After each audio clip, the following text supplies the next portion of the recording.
मसीह में प्रिय भाइयों और बहनों, वो सदस्य जो शाखा कलीसिया और स्थानीय कलीसिया के सदस्य और सदस्य जो इंटरनेट के द्वारा इस सभा में शामिल है और जीसन के श्रोताओं, प्रकाशित वाक्य 13 अध्याय में एक पशु है जो 7 साल के महाक्लेश के दौरान शासन करता हुआ नजर आ रहा है।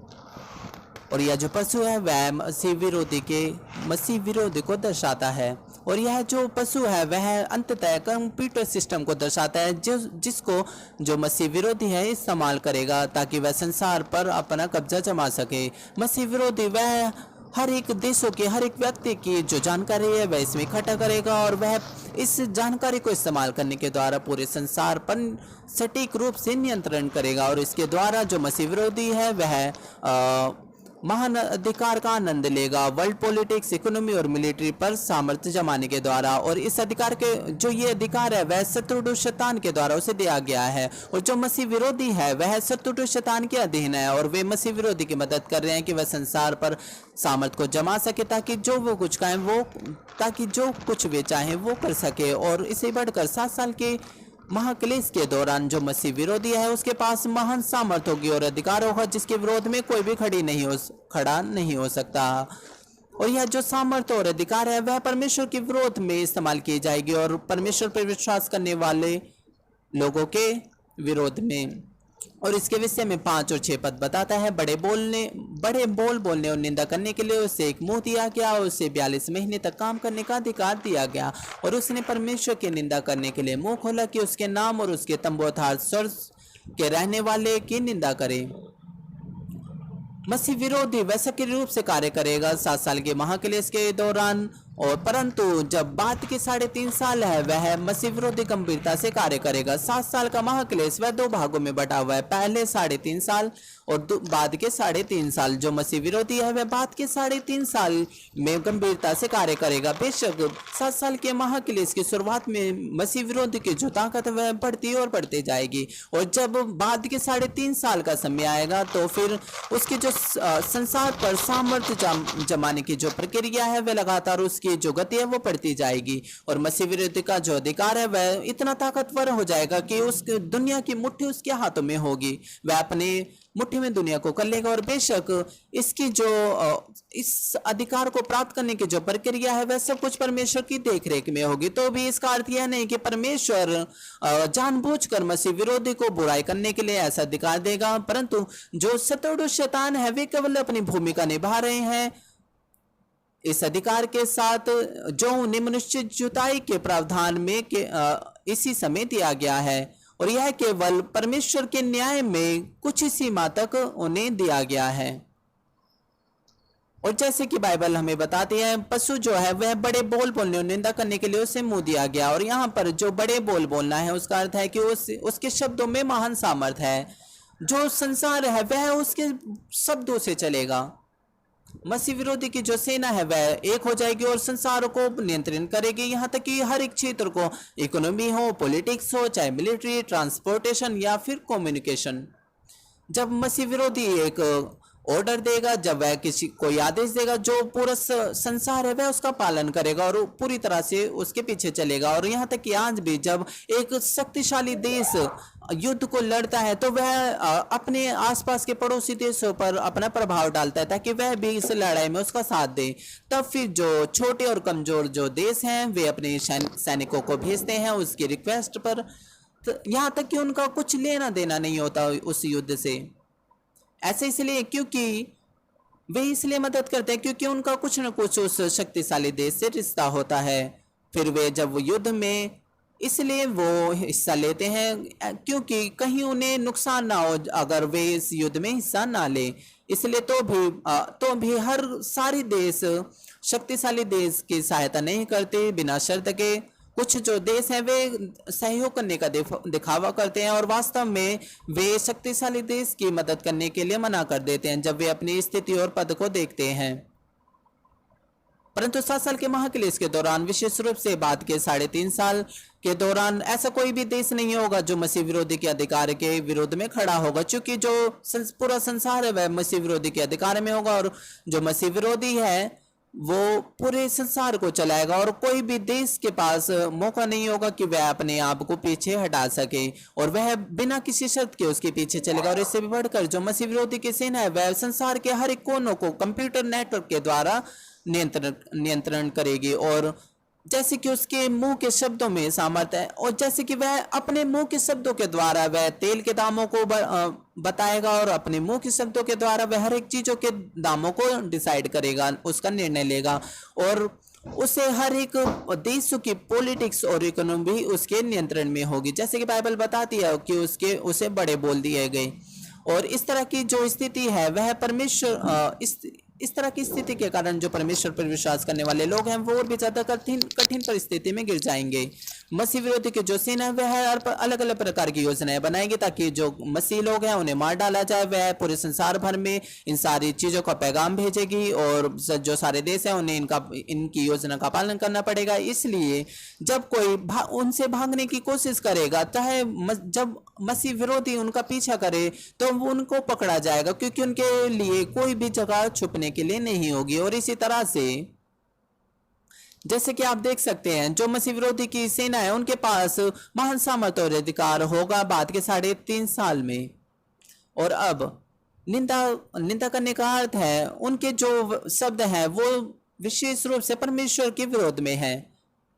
मसीह विरोधी का हर एक शब्द वह शब्द हैं जो परमेश्वर के कार्य की निंदा करते हैं और यह वो शब्द हैं जो लोगों को विनाश और पाप की ओर ले जाता है। और यह वो शब्द हैं जो परमेश्वर पर विश्वास करने वाले लोगों के विरोध में बोले जाते हैं और यह वो शब्द हैं जो संसार भर में पहुंचाए जाएंगे। और अब जो मसीह विरोधी की जो सेना है वह परमेश्वर के विरोध में निंदा करता है और वे दूर तरीके का इस्तेमाल करेंगे।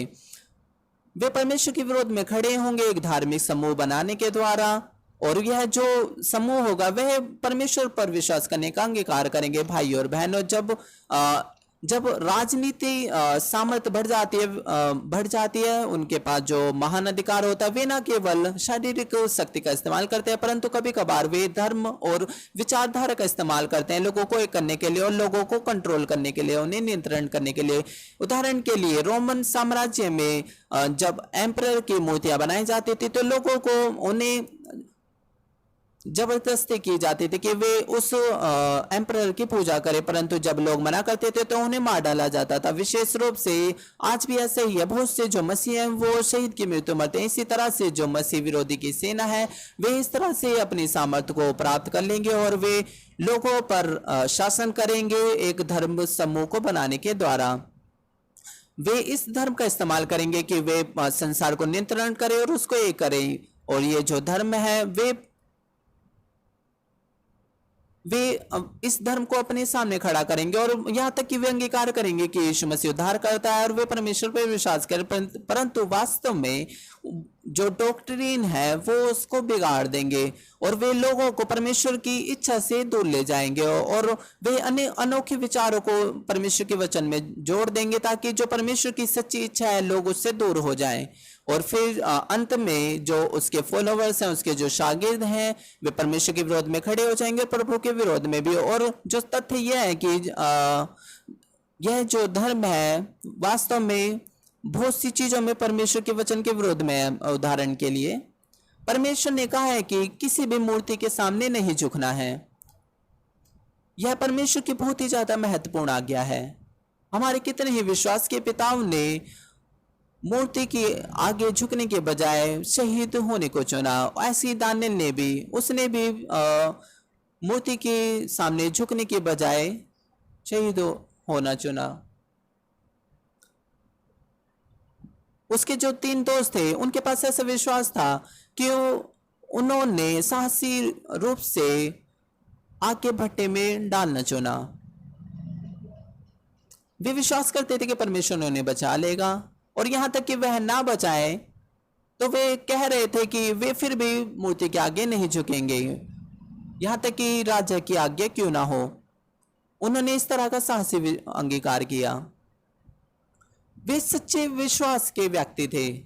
वे जिनके पास सच्चा विश्वास होता है वे समझौता नहीं करेंगे, वे ना बदलेंगे, ना उनके पास 2 मन होते हैं, वे ना धोखा खाएंगे, वे ना ही अभिलाषा में पड़ेंगे।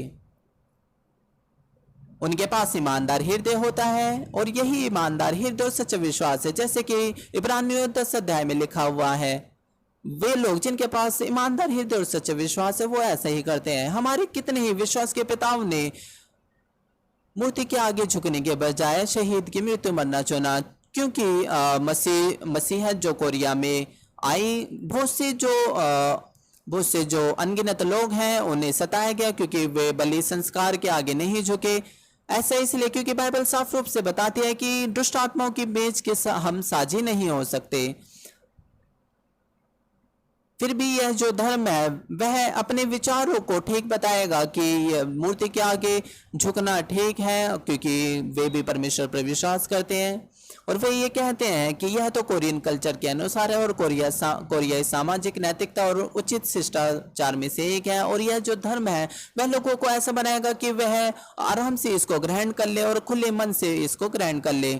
वे लोग जिनके पास विश्वास नहीं होगा वे इस कार्य को प्रशंसनीय मानेंगे और वे सोचेंगे ये तो ठीक और अच्छा है, परंतु आत्मिक विश्वास के व्यू पॉइंट से हम देखें तो यह दुष्ट आत्माओं की मेज में खाना है और यह विश्वास के सार को बिगाड़ना है और संसार से समझौता करना है। और यह जो धर्म है वह धीरे धीरे सत्य को बदल देगा और मनुष्य के विचारों के अनुसार। और 7 साल के महाक्लेश के दौरान यह मसीह विरोधी के साथ एक हो जाएगा ताकि यह और भी ज्यादा यह भ्रष्ट हो जाए और अंततः यह धूर्त तरीके से परमेश्वर और प्रभु और पवित्र आत्मा के कार्यों का इनकार करेगा और इसके बजाय यह अपने लीडर्स को धूर्त बना देगा और लोगों को जोर जबरदस्ती करेगा कि वे उसके आगे झुके।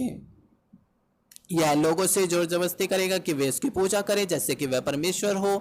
वह लोगों को सताएगा अगर वे उसकी बात ना माने। वह उनको दूर करने की कोशिश करेगा जो इस धर्म को ना माने और वह उनको भी मार डालेगा जो धर्म के अधीन नहीं होंगे, जो मसीह विरोधी है। जब वह इस संसार पर अपनी सामत को जमा लेगा वह इस धर्म का इस्तेमाल करेगा और फिर अंत में जो उसका जो अधिकार है वह उसका आनंद लेगा 42 महीनों तक। मसीह विरोधी जो वह धूर्त तरीके से निंदा करेगा उन लोगों की जो परमेश्वर पर विश्वास करते हैं ताकि लोग परमेश्वर के वचन के अनुसार ना जी सके। और इसी तरह से मसीह विरोधी जो है वह विश्वास को बदल देगा और उनका अनादर करेगा जो विश्वास के पूर्वज है। और इसके विषय में प्रकाशित के 13:6 पद बताता है और उसने परमेश्वर की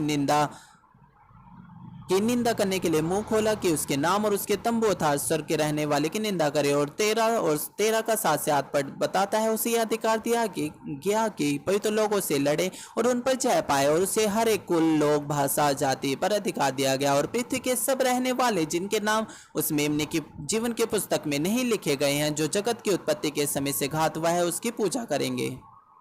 और प्रकाशित वाक्य 13:7 पद बताता है और उसे यह अधिकार दिया गया कि पवित्र लोगों से लड़े और उन पर जय पाए। इसका अर्थ है कि मसीह विरोधी अपने अधिकार का इस्तेमाल करेगा कि परमेश्वर पर विश्वास करने वाले लोगों को सताए बाद के 3.5 साल के दौरान। और उसे अधिकार दिया, यह अधिकार वो है कि उन्हें अरेस्ट करे, उन्हें टॉर्चर करे और उन लोगों को मार दे जो परमेश्वर पर विश्वास करते हैं। तो भी यह ना केवल एक देश में होगा परंतु जैसे कि लिखा है उसे हर एक कुल, लोग, भाषा और जाति पर अधिकार दिया गया। जैसे कि मैंने आपको पहले बताया मसीह विरोधी हर एक देश पर नियंत्रण करेगा, हर एक जातियों पर, हर एक संस्कृति पर, हर एक भाषा पर। और जो मसीह विरोधी है वह परमेश्वर पर विश्वास करने वालों को खोज निकालेगा हर एक देश में से और उन्हें सताएगा ताकि वे उसके अधीन हो जाएं। और इस समय जो अपना विश्वास नहीं रख पाएंगे, जो बचाए नहीं जाएंगे, वे अपने और कुछ नहीं वे कर पाएंगे, वे केवल अब मसीह विरोधी के अधिकार के अधीन ही हो जाएंगे। वे सोचते हैं कि मसीह विरोधी के विचार का पालन करने का मार्ग ही है कि वो बच सकते हैं। और जैसे जैसे अंत समय आता है आपको अपने आप को विश्वास के मार्ग से नहीं भटकाना है। आपको कभी भी ऐसी चीजों को नहीं लेना है अपने जीवन में या चर्च में जो बाइबल और सत्य से भटकाती है। आपको कभी भी शक्तिशाली ऑर्गेनाइजेशन या अधिकार के सामने समझौता नहीं करना है। अगर हम एक बार समझौता करेंगे तो हम लगातार समझौता करेंगे। अगर आप एक छोटी चीज को समस्या नहीं मानते हैं तो आप लगातार उससे दूषित हो जाएंगे और आप अपने विश्वास को खो देंगे। आपका जो विश्वास है वह इस तरह से बदल जाएगा कि परमेश्वर आपसे प्रसन्न नहीं होंगे और आप परमेश्वर के विरोध में हो जाएंगे। और फिर जो शत्रु शैतान है वह आनंद से नाचेगा और वह कहेगा कि ओ आप तो करते जाइए, इसे लगातार करते जाइए, क्योंकि वे डरते क्योंकि जो लोग हैं वे डरते हैं और वे भय से भर जाएंगे, क्योंकि वे सोचते हैं कि यह उनके लिए लाभदायक है अगर वे मसीह विरोधी की जो डॉक्ट्रिन है उसका पालन करें। बेशक कुछ लोग अपना विश्वास रखेंगे, परंतु इस स्थिति में वे शायद की मृत्यु मर जाएंगे, परंतु उनकी संख्या बहुत ही कम होगी। कुछ लोग मसीह विरोधी के पीछे चलेंगे यहाँ तक कि वे जानते हैं कि यह जो मार्ग है वे नाश का मार्ग है, परंतु कुछ लोग वे अपना विश्वास बनाए रखने की कोशिश करेंगे और उद्धार के मार्ग की ओर जाएंगे। इसके विषय में प्रकाशित वाक्य 13-8 बताता है, पृथ्वी के सब रहने वाले जिनके नाम उस मेमने की पुस्तक में लिखे नहीं गए जो जगत की उत्पत्ति के समय से घात हुआ है उस पशु की पूजा करेंगे। आज रात की आयत में हमें भविष्य के बारे में बताता है। 9 पद में बताता है, यह कहता है जिसके कान हो वह सुने। यह जो वचन है वह उन पर लागू होता है जो प्रकाशित वाक्य के वचन को सुनते हैं और पढ़ते हैं, चाहे आप कहीं पर भी क्यों ना हो और चाहे आप कभी भी क्यों ना पढ़े। अगर आप 7 साल के महाक्लेश के अगर आप इसे 7 साल के महाक्लेश से पहले सुने या फिर आपको कोशिश करनी है फिर ताकि आप महाक्लेश में ना गिरे, अगर आप इसे 7 साल के महाक्लेश के दौरान सुने तो आपको मसीह विरोधी की अभिलाषाओं के द्वारा धोखा नहीं खाना है। यह आपके लिए एक चेतावनी होगी। और प्रकाशित वाक्य 13-10 बताता है, जिसको कैद में पढ़ना है वह कैद में पढ़ेगा, जो तलवार से मारेगा वह अवश्य है कि तलवार से मारा जाएगा। पवित्र लोगों का धीरज और विश्वास इसी में है। यहाँ पर जो बताया गया है, जो कैद में पड़ेगा, जो जिसे कैद में पड़ना है वह कैद में पड़ेगा, जो तलवार से मारेगा वह अवश्य की तलवार से मारा जाएगा। यह मसीह विरोधी की सेना और उसके शागिर्दों को दर्शाता है। इतिहास के द्वारा हम देख सकते हैं कि जब एक तानाशाही सरकार के पास सत्ता थी तो कई उसके मुखबिर भी होते थे और युद्ध के दौरान ऐसे बहुत से सहायक होते थे शत्रु सेना के। वे शत्रु सेना के साथ काम करते थे उस एरिया में, उस क्षेत्र में जहां पर शत्रु सेना का नियंत्रण था। और इस समय में पड़ोसियों पर, दोस्तों पर और परिवार पर भरोसा नहीं किया जा सकता था। और मेरा कोरियन युद्ध के द्वारा बहुत ज्यादा अनुभव है। वहां पर एक धूर्त मनुष्य था मेरे गांव में जो शत्रु सेना की मदद कर रहा था और वह कम्युनिटी लीडर्स और पुलिस के परिवार को दोषी ठहरा रहा था। और फिर वे जो पुलिस के जो परिवार है और कम्युनिटी लीडर्स हैं, जब उन्हें पकड़ा गया और उन्हें मार डाला गया ताकि बुलेट बच सके, उन्हें बैम्बू स्पेयर से मार डाला गया।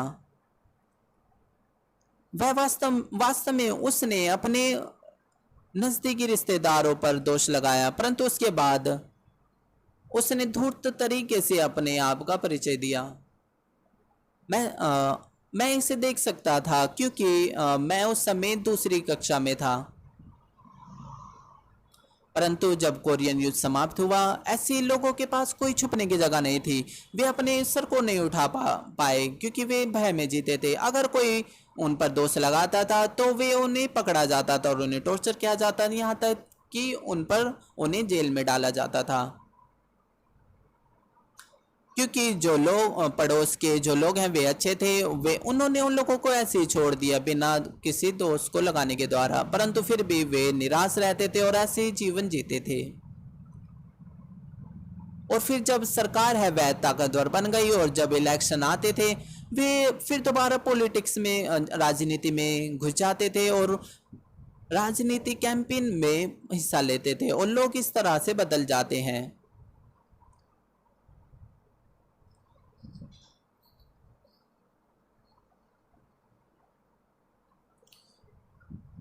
बेशक जापानी कब्जे के 36 वर्षों के दौरान भी यही हुआ था।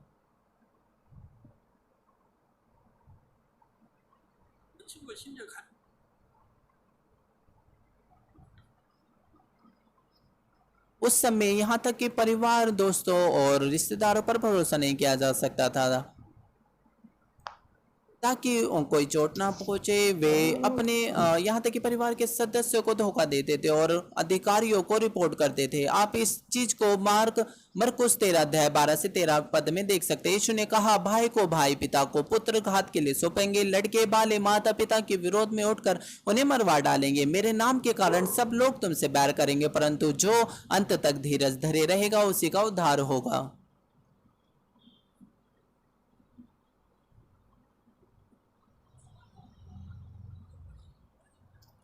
वे उन लोगों के साथ विश्वासघात करते हैं जो ना केवल इसलिए चाहते हैं कि क्योंकि उन्हें नुकसान होने का डर है। वे अधिकारी लोगों को रिपोर्ट करते थे जिनका उनके साथ कोई लेना देना नहीं था, परंतु वे इसलिए करते थे अपने लाभ के लिए, ताकि वे बाद में उनके साथ जुड़ सके। यहाँ तक कि विश्वासी भाइयों में भी वे एक दूसरे को धोखा देते हैं।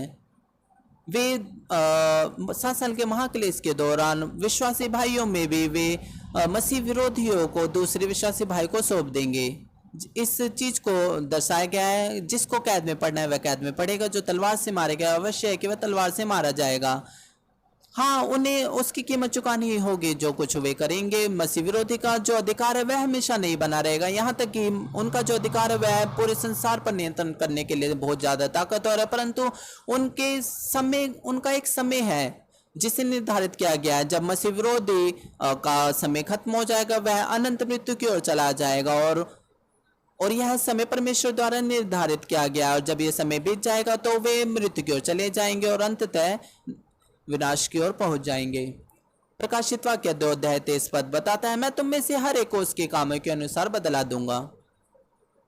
और दूसरा थिस्सलुनीकियों 1 अध्याय 6 से 9 पद बताता है, क्योंकि परमेश्वर के निकट यह न्याय है कि जो तुम्हें क्लेश देते हैं उन्हें बदले में क्लेश दें, और जो तुम्हें जो क्लेश पाते हैं हमारे साथ चैन दे। उस समय जबकि प्रभु यीशु अपने सामर्थ्य दूतों के साथ धधकती हुई आग से स्वर्ग से प्रकट होगा, और जो परमेश्वर को नहीं पहचानते हैं और हमारे प्रभु यीशु मसीह के सुसमाचार को नहीं मानते हैं उनसे पलटा लेगा। वे प्रभु के सामने से और उसकी शक्ति के तेज से दूर होकर अनंत विनाश का दंड पाएंगे। जो परमेश्वर को नहीं जानते हैं, परमेश्वर क्या है? विश्वासी वे वो हैं जो परमेश्वर को नहीं जानते हैं, जो परमेश्वर को नहीं जानते हैं, जो प्रभु के सुसमाचार का पालन नहीं करते, विशेष रूप से वे जो परमेश्वर के वचन के अनुसार नहीं जीते और जो लगातार पापों को करते रहते हैं, वे अनंत विनाश की कीमत को काटेंगे और वे प्रभु के तेज से दूर हो जाएंगे और उसकी सामर्थ की महिमा से दूर हो जाएंगे।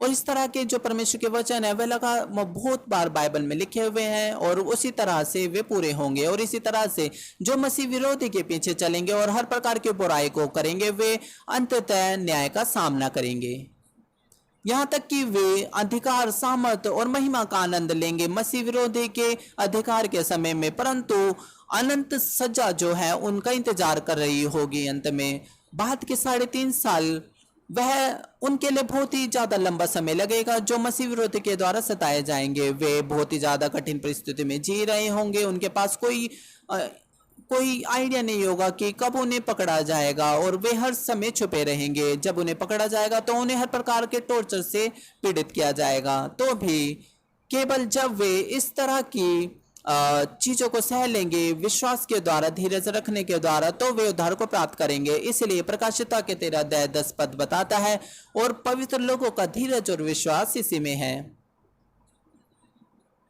धीरज और विश्वास, इस तरह का धीरज और विश्वास वह रखना आसान नहीं है। यह उनके लिए महान आशीष होगी कि वे एक ही बार में मर जाएं। मसीह विरोधी, जब वे मसीह विरोधी के द्वारा पकड़े जाते हैं तो भी उनमें से बहुत से जो लोग हैं वे जल्दी मारे नहीं जाएंगे, उन्हें बहुत ही ज्यादा तड़पाया जाएगा और उन्हें टॉर्चर किया जाएगा। केवल जब वे हर बहुत ही ज्यादा महान पीड़ा और क्रूरता को सहेंगे और जिन्हें आमतौर से इंसान नहीं सह सकते, तब उनका जो धीरज और विश्वास है वो पहचाना जाएगा। इसलिए मैं आशा करता हूं कि आप इस प्रकार की कठिन परिस्थितियों में नहीं करेंगे, परंतु आप पवित्र आत्मा के युग में उद्धार को प्राप्त करेंगे और अगले सत्र में मैं आपको 666 के निशान के बारे में बताऊंगा जो पशु का चिन्ह है। आइए मैं आप इस संदेश का निष्कर्ष दूं। मसीह में भाई और बहनों, बहुत से मामलों में जो धूर्तता से धोखा देंगे वे अपनी पहचान छुपाते हैं। उदाहरण के लिए वे कुछ अच्छी कहानी सुनाते हैं ताकि वे लोगों के पास जा सके। वे जो धोखा देते हैं उनके बीच में कोई भी ऐसा नहीं कहेगा कि पैसा इस तरीके से पैसा कमाना आसान है, परंतु यह इलीगल है, यह लोगों को नुकसान पहुंचाएगा और जब आप पकड़े जाएंगे तो आपको सजा दी जाएगी। परंतु इसके बजाय वे अपने पीछे चलने वालों को कहते हैं कि यह पूरी तरह से लीगल है और दूसरे लोग इसके बारे में नहीं जानते, इसलिए वे इसे नहीं करते। हर कोई जो कोई भी इसे करेगा वह बहुत ही ज़्यादा पैसा कमा सकता है और इसे अच्छे काम के लिए इस्तेमाल कर सकता है। और इस क्षण में जिनके पास स्वार्थी इच्छाएं हैं वे आसानी से धोखा खा जाएंगे और फिर वे बाद में कहेंगे मैं गलत चीज़ों को नहीं करना चाहता था, क्योंकि उसने कहा कि यह गलत चीज़ नहीं है इसलिए मैंने उस पर भरोसा किया और इसे किया, ऐसा ही है बस। और ऐसा ही मसीह विरोधी के साथ भी है जो लोगों को धोखा देगा। मसीह विरोधी की जो सेना है वो क्या करेगी? परमेश्वर के विरोध में खड़ा होने के लिए वह लोगों के सामने वह अपनी पहचान को छुपाएगी और लोगों को जीतने की कोशिश करेगी। वह लोगों को अपनी तरफ करने की कोशिश करेगी और धोखा देगी, यह कहते हुए कि हम भी परमेश्वर पर विश्वास करते हैं, हम भी प्रभु पर विश्वास करते हैं। जो कुछ हम कर रहे हैं वो यह नहीं है कि हम विश्वास को खो रहे हैं या परमेश्वर को धोखा दे रहे हैं। हम बस आपको कह रहे हैं कि आप हमारी सहायता करें और व्यवस्था को बनाए रखने की कोशिश, इस देश में व्यवस्था को बनाए रखने की मदद कराएं। अगर आप उसके शब्दों को ध्यान से सुने तो उसके शब्दों में झूठ पाया जाता है। वे ऐसे बोलते हैं कि वे मसीहत को बाहरी रूप से पालन कर रहे हैं, परंतु उनका जो धर्म है वो पूरी तरह से परमेश्वर के विरोध में है। और तो भी ये जो अभिलाषाएं हैं वह उनके लिए बहुत ही ज़्यादा आनंददायक होगी, जो मृत्यु के क्षण में जी रहे होंगे, जो बहुत ही ज़्यादा टॉर्चर को सह रहेंगे। वे यहाँ तक कि वे जानते हैं ये झूठ है, वे फिर भी इस पर विश्वास करेंगे। वे सोचेंगे कि हाँ वे जो कुछ कह रहे हैं वे ठीक है। वे अपने आप को ठीक ठहराने की कोशिश करेंगे कि कहेंगे कि बहुत से जो परमेश्वर पर विश्वास करने वाले लोग हैं वो भी तो सहायता कर रहे हैं और अगर मैं इस समूह में मैं भी जुड़ जाऊं तो कुछ ज़्यादा अंतर नहीं होगा। और तो भी इस तरह से जब एक बार वे अपना विश्वास खो देंगे तो फिर उनके लिए बाद में पछताने का कोई मौका नहीं होगा। इसलिए चाहे वे कितना भी बहाना क्यों ना बनाए, बाद में वे पहले ही अपनी आत्मा को बेच चुके होंगे। ऐसा ही आज के मसीही लोगों के बीच में भी है। ऐसे बहुत से जो चर्च हैं, यहाँ तक कि बहुत से जो चर्च हैं वे परमेश्वर की इच्छा को बिगाड़ देते हैं और उसको अच्छे से नहीं सिखाते। यहाँ तक कि बाइबल में परमेश्वर की सही से इच्छा लिखी हुई है वे परंतु उसका उल्टा ही सिखाते हैं। उदाहरण के लिए वे कहते हैं कि उद्धार वो पूरी तरह से फिक्स है, आप प्रभु पर एक बार विश्वास करने के द्वारा बचाए जा सकते हैं। एक बार जब आप बचाए गए तो आप हमेशा बचाए गए हैं। दूसरे शब्दों में अगर यहाँ तक कि आप लगातार पापों को भी करें तो आप फिर भी उद्धार को प्राप्त कर सकते हैं। बेशक अगर आप पश्चाताप करें पापों को करने के बाद तो हम बचाए जा सकते हैं, परंतु बाइबल साफ रूप से उन पापों को जारी करती है जिनकी कोई भी क्षमा नहीं है, जिसके लिए कोई भी पश्चाताप नहीं है। और कुछ जो व्यक्ति हैं वे मेरे सामने आते हैं पश्चाताप के लिए, वे पश्चाताप करते हैं और मेरी प्रार्थना को ग्रहण करते हैं, फिर भी वे चंगे नहीं होते। मैं कैसे उन मामलों को समझा सकता हूँ? मैंने उन्हें बहुत से उदाहरण दिए। वे क्योंकि उन्होंने पवित्र आत्मा के विरोध में कार्य किए और निंदा की, उन्होंने लगातार पापों को किया, वे लगातार भारी भारी पापों को करते रहे, यहाँ तक कि वे जानते थे वे ये पाप है। वे लगातार शरीर के कार्यों को करते रहे और इस मामलों में यहाँ तक कि वे लोग पश्चाताप करें और मेरी प्रार्थना को भी ग्रहण करें, फिर भी वे उसी समय चंगे नहीं हो सकते क्योंकि वे जानते थे इसे। फिर भी परमेश्वर अगर वे परमेश्वर के कार्य करते हैं वे और कुछ नहीं, वे परमेश्वर का भारी श्राप उन पर आ पड़ेगा। इसलिए यहाँ तक कि वे सत्य को सीखे और वे जाने कि ये चीजें पाप है, वे फिर भी जानबूझकर पाप करते हैं। जैसे कि इब्रानियों 6 अध्याय और 10 पद में अध्याय 10 में लिखा हुआ है, वे जो लगातार पाप करते हैं उन्हें पश्चाताप का आत्मा नहीं दिया जाएगा, परंतु वे लोग जो लगातार जिन्होंने पापों को किया, परंतु अगर वे सच में पश्चाताप करें और पापों को छोड़ दें और परमेश्वर के भय में जीवन जिए तो परमेश्वर उन पर अपनी दया को बढ़ा देगा। अगर वे सच में पश्चाताप करें, वे कहते हुए कि मैंने ऐसा जीवन क्यों जिया, अगर वे ये कहें कि और अगर ऐसा करें कि मैं फिर दोबारा से चीज़ों को नहीं करूंगा, मैं अच्छा मसीह जीवन जीऊंगा, तो अब परमेश्वर अपनी दया उन पर बढ़ाएगा। अगर आप अपने पापों से पश्चाताप करें तो आप उद्धार को प्राप्त करेंगे। बाइबल ऐसी चीजों को बताती है जिनके लिए कोई भी पश्चाताप नहीं है, ऐसे पापों को बताती है। जो कोई भी ऐसे पाप करते हैं वे चंगे नहीं हो सकते, यहाँ तक कि वे मेरी प्रार्थना को भी ग्रहण करें। इसलिए इस तथ्य को अनदेखा करने के द्वारा वे लोगों को सिखाते कि प्रभु में विश्वास करो और आप बचाए जा सकते हैं। ये ऐसे जैसे एक अंधा दूसरे अंधे की अगुवाई करता है, और इसी तरह से और ऐसे लोग हैं जो सत्य को बिगाड़ देते हैं अपने सोच विचारों के अनुसार, और वे लोगों को संसार से समझौता करवा देते हैं। और इससे भी बढ़कर यहाँ तक कि वे लोगों से मूर्ति पूजा करवाते हैं, वे लोगों को धोखा देते हैं यह विश्वास कराने के द्वारा। ये तो केवल सामान्य सामाजिक नैतिकता है, यह तो बस लोगों में चलता रहता है। वे शराब पीते हैं, वे गंदे कार्य करते हैं, और क्योंकि वे नहीं जानते ये पाप है, फिर भी वे ऐसे बोलते हैं जैसे कि ये ठीक है, और उनका संप्रदाय सबसे अधिक आधिकारिक है। तो भी फिर भी वे क्यों नहीं बाइबल के चिन्ह चमत्कारों को दिखा सकते, वे बाइबल के शब्दों को प्रमाणित क्यों नहीं कर पाते। जैसे कि हमारे प्रभु ने कहा है कि जो कोई भी विश्वास करता है उसके लिए सब कुछ संभव है। अगर हमारे प्रभु उनके साथ काम करता है तो क्या उनके साथ चिन्ह चमत्कार नहीं होने चाहिए? परंतु चमत्कार आश्चर्य रूप से बहुत से लोग हैं, यहाँ तक कि आज भी शिक्षाओं से भरमाए जाते हैं, धोखा खाते हैं। ऐसा इसलिए क्योंकि उनके अंदर इच्छा होती है कि वे समझौता करें और उस अभिलाषाओं में पड़ जाएं। वे जो परमेश्वर के वचन के अनुसार जीवन जीने के योग्य नहीं है, वे इस चीज को बोझ समझते हैं। जब उन्हें बाइबल की चीजों को सिखाया जाता है, जब उन्हें पॉइंट आउट किया जाता है, वे महसूस करते हैं कि यह तो भारी बोझ है। यहाँ तक कि छोटी आज्ञाएं भी जब उन्हें कहा जाता है संपूर्ण दशवांश दीजिए और प्रभु के दिन को पवित्र रखिए, क्योंकि वे इसे भारी बोझ समझते हैं, तो वे लोगों के द्वारा फिर धोखा खा जाते हैं। जो धोखा देने वाले लोग हैं वो कहते हैं कि पुराने नियम में बाइबल के वचनों का पालन किया जाता है, परंतु नए नियम में आपको बस ये करना है कि विश्वास करना है। यहाँ तक कि अगर आप पाप भी करें तो परमेश्वर हमारी कमजोरी को जानता है।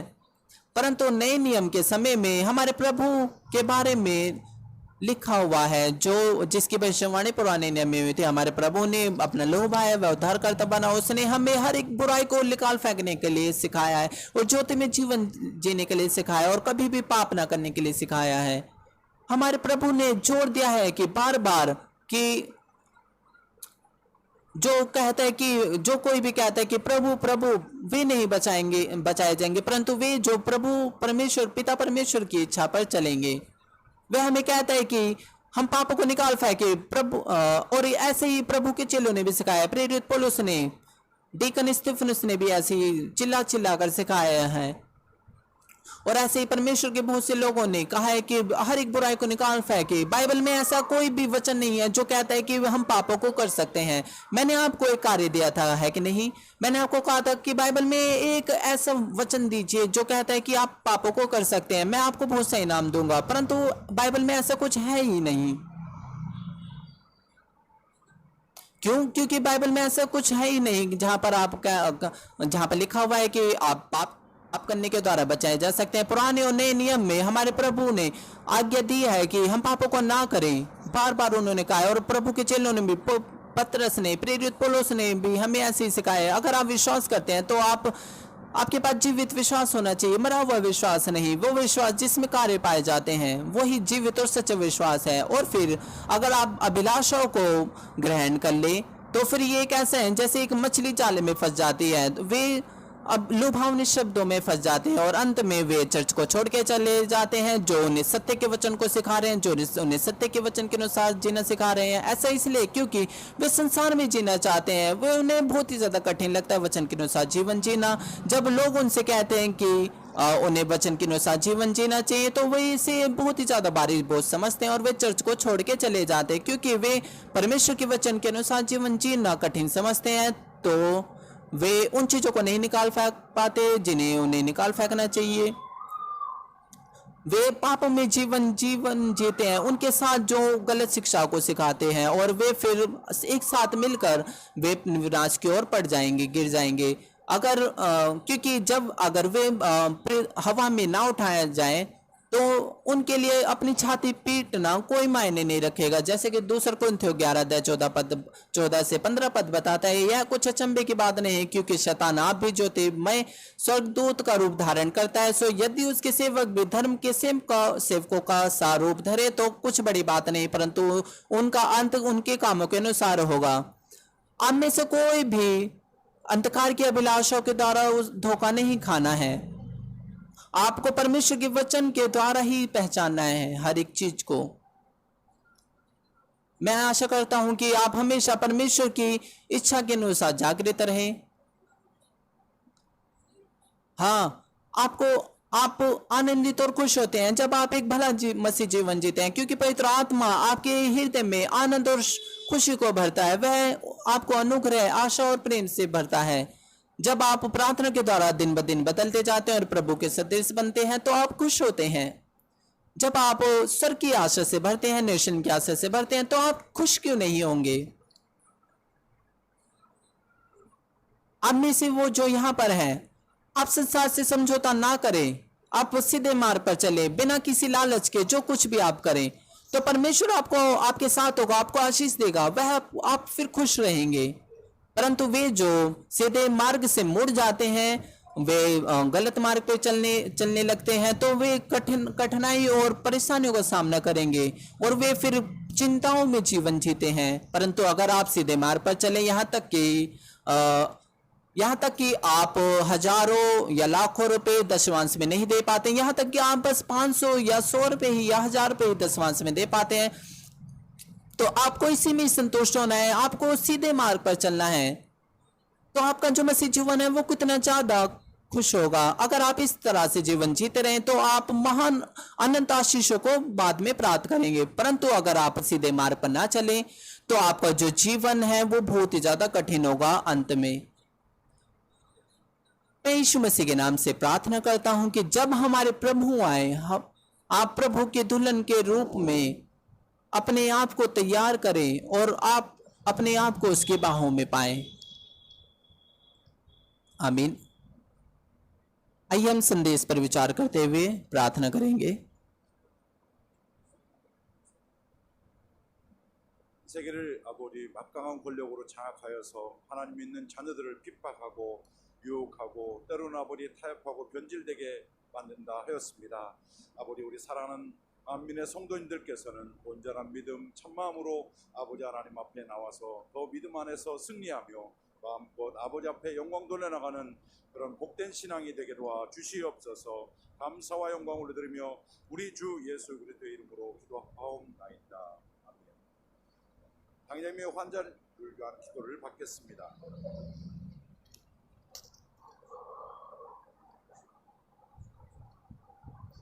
आइए हम सीनियर पास्टर की प्रार्थना को ग्रहण करेंगे। यदि आप बीमार हैं तो अपना हाथ अपने बीमार अंगों पर रखिए, यदि आप बीमार नहीं हैं तो अपना हाथ अपनी छाती पर रखिए अपनी हृदय की इच्छा को प्राप्त करने के लिए। हालेलुया। सर्वशक्तिमान प्रेमी पिता परमेश्वर, कृपया यहाँ पर उपस्थित सभी भाई और बहनों पर अपना हाथ रखिए। कृपया शाखा कलीसिया और स्थानीय कलीसिया और सभी जी संस्थाओं पर जो पूरे संसार भर में सैटेलाइट केबल इंटरनेट पर देख रहे हैं, उन सभी पर अपना हाथ रखिए। उनके हृदय में विश्वास को बोइए, नकारात्मक विचार शक्ति सेना को निकाल दीजिए। सभी तरह के दुख क्लेश उन्हें छोड़कर चले जाएं। पवित्र आत्मा की आग के द्वारा सिर से लेकर पैर तक कोशिकाओं, उत्तकों, तंत्रिकाओं, सभी अंदरूनी अंगों, आंतों सहित उनके बीमार और भावात्मक अंगों को जला दीजिए। शिष्य की ज्योति उन पर आ जाए। मैं यीशु मसीह के नाम से आगे देता हूँ। शत्रु, दुष्ट, शैतान, सब जीवाणु, बीमार, विषाणु, दुर्बलताएं दूर हो। ज्योति उन पर चमके, उनके असाध्य दीर्घकालीन रोग पवित्र आत्मा की आग के द्वारा झुलसा दीजिए। सभी प्रकार की महामारियां फैलने वाले रोग जैसे मलेरिया जला दीजिए। सभी संक्रामक रोग जैसे जुकाम, बुखार उनसे दूर हो। पिता उन्हें हर प्रकार के जीवाणु, विषाणु, बैक्टीरिया से सुरक्षा दीजिए।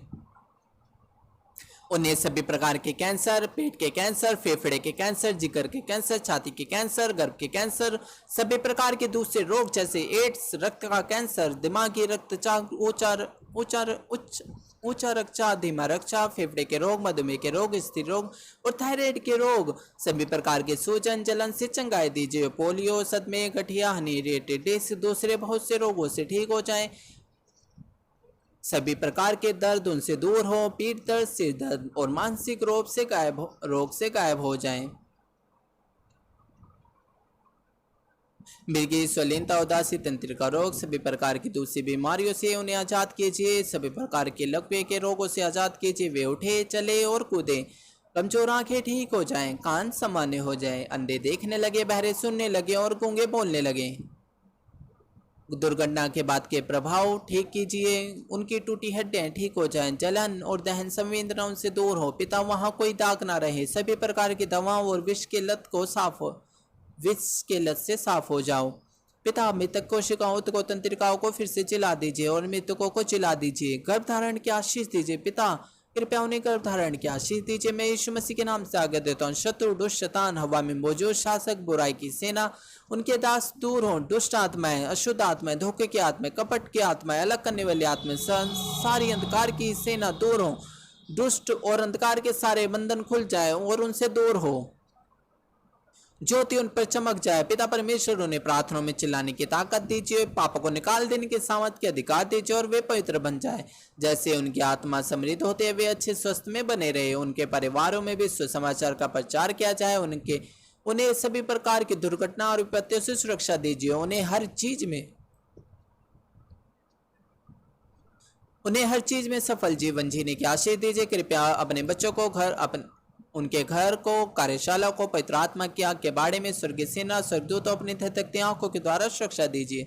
विद्यार्थियों को बुद्धि और समझ दीजिए। उनके हृदय अधिक जुनून और पढ़ाई की इच्छा से भर जाएं। संसारिक चीजों से उनके मन हृदय को दूर रखिए। उनके हृदय में अधिक जोशीला प्रेम रोपिए। अपने बच्चों को आशीष दीजिए, चाहे वे खाए पिए या जो भी कुछ करे, वे सब कुछ में आपको महिमा दे और वे जीवित परमेश्वर का अंगीकार करें और गवाही दे कि मैं परमेश्वर से मिला हूं। मैंने परमेश्वर का अनुभव किया और उससे आशीषों को प्राप्त किया है। पिता परमेश्वर, आपका धन्यवाद।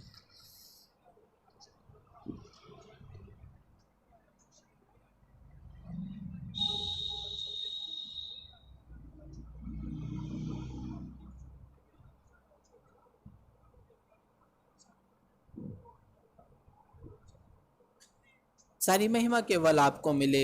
हमारे प्रभु यीशु मसीह के नाम से मैं प्रार्थना करता हूँ, आमीन।